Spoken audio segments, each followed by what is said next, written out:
la elección de la forma jurídica óptima. Lo que os contaba, cuando viene un cliente a la asesoría hay gente que se sienta en la mesa y yo le pregunto a qué se va a dedicar, qué va a hacer, y lo primero que te dice es: vengo a montar una sociedad limitada.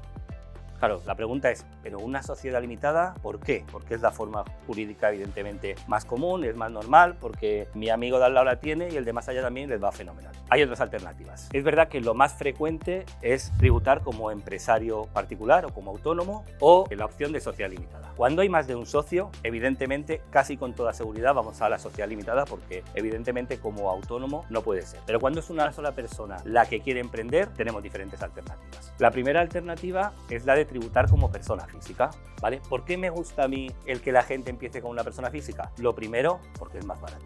Es decir, no hay que aportar un capital social inicial, no hay que ir al notario a escriturar nada, no hay que llevar nada al registro. Todo lo que estoy diciendo al final es dinero. Los trámites son muy sencillos, realmente hay que sacarse un certificado digital y ya a partir de ahí te das de alta en Hacienda y te das de alta en Seguridad Social. En un día está todo hecho. La fiscalidad y la contabilidad es bastante más sencilla que en una sociedad limitada. Al final, un autónomo lleva un libro.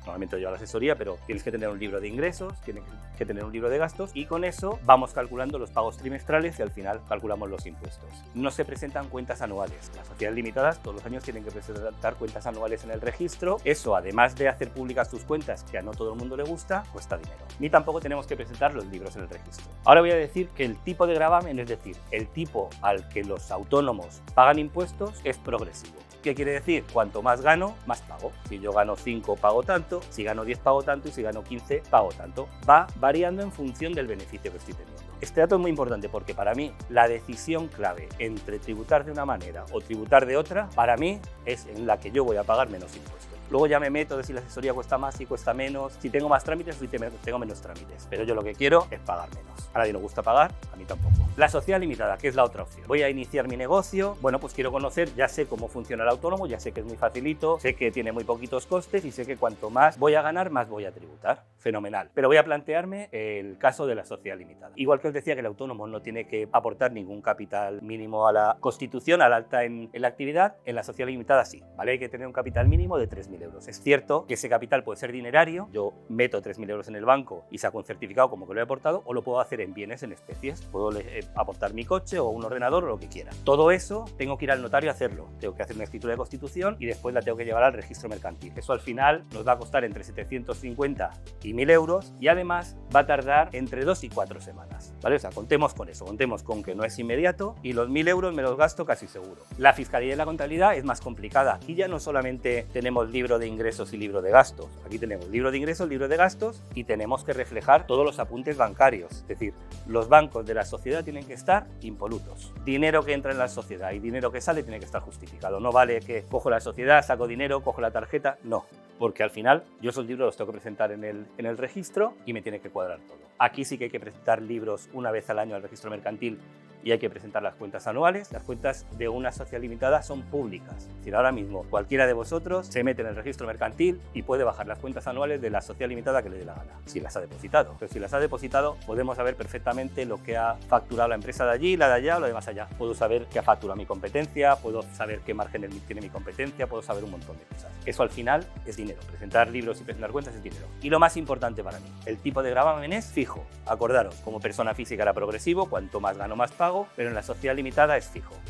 ¿Cómo tomo yo la decisión? Si yo sé, esta barra es al tipo al que yo pago impuestos. Ahora contaré más cosas con matices, ¿eh? Normalmente el tipo de gravamen de una sociedad limitada, el tipo general, es el 25%, ¿vale? Es decir, de mi beneficio, de mis ingresos menos mis gastos, yo me le voy a pagar a Hacienda el 25%. Y sitúo aquí el 25%, ¿vale? Lo tenemos claro. Pero como persona física había dicho que el tipo era progresivo, es decir, en función de lo que gano, pago una cosa u otra. Tengo una base. Esta tabla cambia para cada comunidad, ¿vale? La renta, el IRPF, el Estado tiene cedido el 50% a cada comunidad autónoma. Entonces, esta tabla en función de cada comunidad autónoma cambia, pero bueno, más o menos esas, ¿vale? Entonces, veo que de 0 a 12.000 pago un porcentaje, de 12.000 a 20.000 pago otro, de 20.000 a 35.000 pago otro, y luego tengo las deducciones, es decir, en esa tabla es verdad que parecen unos porcentajes altísimos, pero luego todas las personas tenemos un mínimo personal. personal. O sea, a las cantidades que habéis visto antes, a todos les tenemos que restar 5.500 euros en general. 6.650 si tenemos más de 65 años, 8.050 para mayores de 75 años, si tenemos discapacidad restamos otras cantidades, si tenemos ascendientes que llegan con nosotros restamos otras y si tenemos descendientes otras. Bueno, al final esto se traduce en que en función de lo que yo gano, tengo un porcentaje, pago un porcentaje. Lo que yo le digo a mis clientes es, vamos a ver, si tú empiezas tu actividad ahora, evidentemente hay incertidumbre, no sabemos si nos va a ir bien, nos va a ir mal o nos va a ir regular. Sí que podemos hacer, yo a todos les digo que hagamos 3 escenarios, es decir, yo a mis clientes, a muchos de ellos, les hago que me vayan poniendo, como la cuenta de la vieja, a ver qué gastos vas a tener, alquiler, 1.000, agua, 50, luz, 250, asesoría, y vamos poniendo un poco los gastos y en función de esos gastos vamos poniendo 3 escenarios. El escenario maravilloso me va a ir de maravilla, voy a ganar un montón de pasta y voy a facturar un montón. Perfecto, ya tenemos uno. El pesimista, voy a tardar en arrancar un montón de tiempo y durante 2 años no voy a ganar nada, y luego ya el más realista. En función de esos 3 escenarios está claro que yo voy a imaginarme cuánto voy a ganar y en la tabla de IRPF voy a saber dónde colocarme. Entonces resulta que es el primer año y yo digo que bueno, efectivamente el primer año tengo que hacer una inversión bastante importante. No cuento con muchos clientes porque me tengo que dar a conocer, la inversión en publicidad va a ser alta, voy a ganar poquito dinero. Y cuando me voy a mi tabla de IRPF, resulta que voy a pagar un 8% de impuestos porque voy a construir una sociedad limitada. O sea, ese que venía y me decía, voy a montar una sociedad limitada, pues estás perdiendo un 17%. Estás pagando un 17% más en impuestos de lo que deberías pagar. ¿Por qué? Por montar una sociedad limitada. Resulta que el siguiente año lo he hecho mucho mejor, mis gastos en publicidad han bajado, mi inversión ha bajado, he ganado más dinero y me sitúo y resulta que estoy pagando a un 16%. ¿Constituyo sociedad limitada? No, ¿por qué? Si como sociedad limitada pagaría el 25%.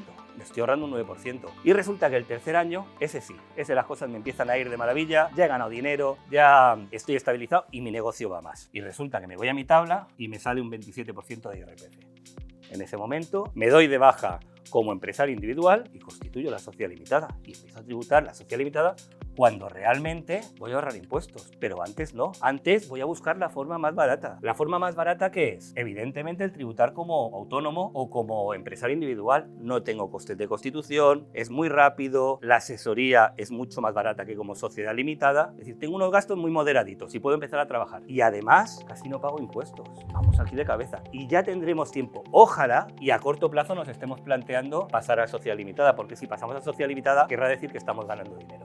La pregunta que yo me haría, no sé si alguno se la hace, sería, vale, ¿y de qué cantidad estamos hablando? Normalmente, dependiendo cada comunidad autónoma, estamos hablando de que a partir de 45.000 euros de beneficio al año, a mí me interesa la sociedad limitada. Hasta ahí me interesa tributar como persona física. Más o menos, esto no es una ciencia exacta, vendrá un compañero y me dirá, no, es un poquito más, un poquito menos. Más o menos por ahí va. Variará dependiendo de la comunidad autónoma, variará si uno tiene más hijos o menos hijos, pero más o menos el límite está en 45.000 euros. Yo a partir de aquí me voy a sociedad limitada. Antes, tributo como persona física, evidentemente, porque todo es mucho más fácil y todo es mucho más barato. Habrá algún compañero que me podría decir, ya, pero ¿y la responsabilidad? Porque es verdad que cuando yo tributo como persona física, yo respondo ante las deudas con todo mi patrimonio personal, ¿cierto? Es decir, si yo aquí tengo deuda en Seguridad Social, tengo deuda en Hacienda o tengo deuda en el banco, respondo con mi patrimonio personal. Pero es que en una sociedad limitada, el administrador responde prácticamente igual. Esto de, no, es que en una sociedad solamente se responde hasta el capital aportado. Los socios sí, los administradores no. Y yo me estoy planteando la posibilidad de que sea persona física o sociedad limitada unipersonal, es decir, que la constituyáis vosotros solos. Si tenéis otros socios y no sois administradores, evidentemente ahí el tema de la responsabilidad desaparece, pero el administrador tiene responsabilidad subsidiaria de las deudas con terceros. O sea que para mí el tema de la responsabilidad no es algo muy importante porque al final acabas teniéndola igual.